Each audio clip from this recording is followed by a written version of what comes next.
Hello, how are you? This is Marc. What's up? You know what? I'm sick and tired of teaching you formal English.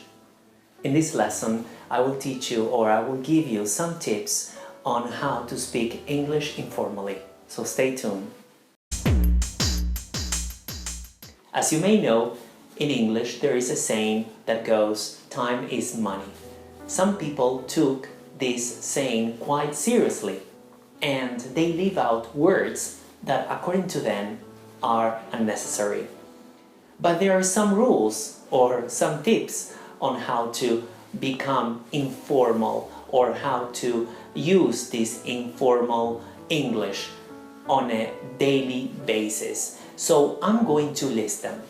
The first rule, the auxiliary verb can be left out except for I and it.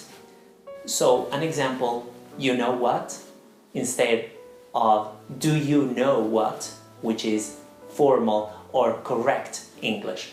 So you just say, you know what. Another example could be, you going to Lisa's birthday? So here we left out the auxiliary be at the beginning. And so the formal question would be, are you going to Lisa's birthday? The second tip would be the main verb and the object and its object can be left out after the auxiliary verb. So an example would be, I'd like to visit Australia one day.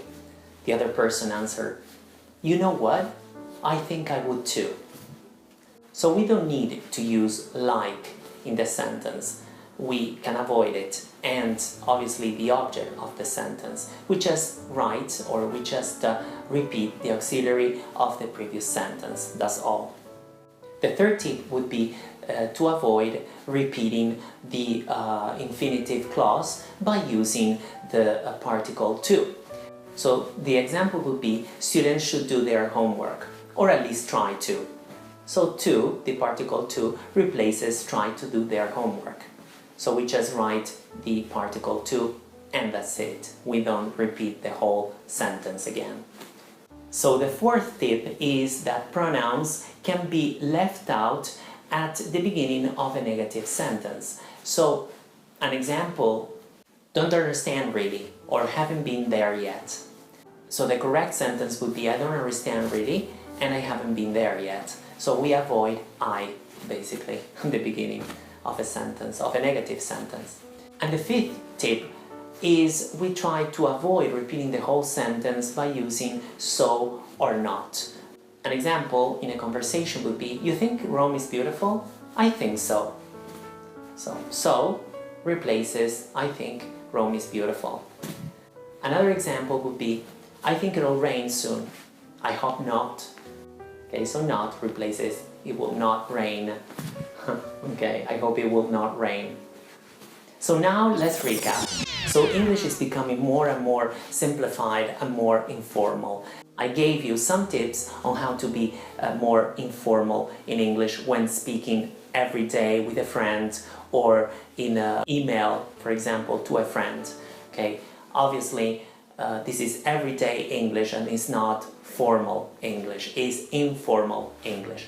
And so the tips are, the first one, leaving out the auxiliary verbs in questions. So you know what?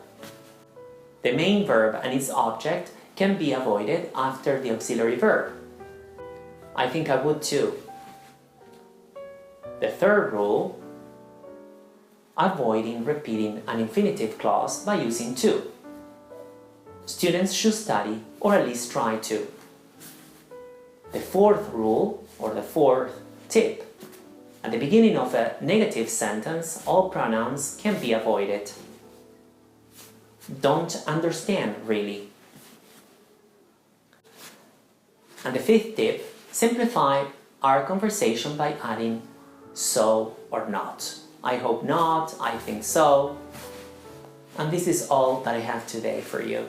So I hope you enjoyed the lesson and please share.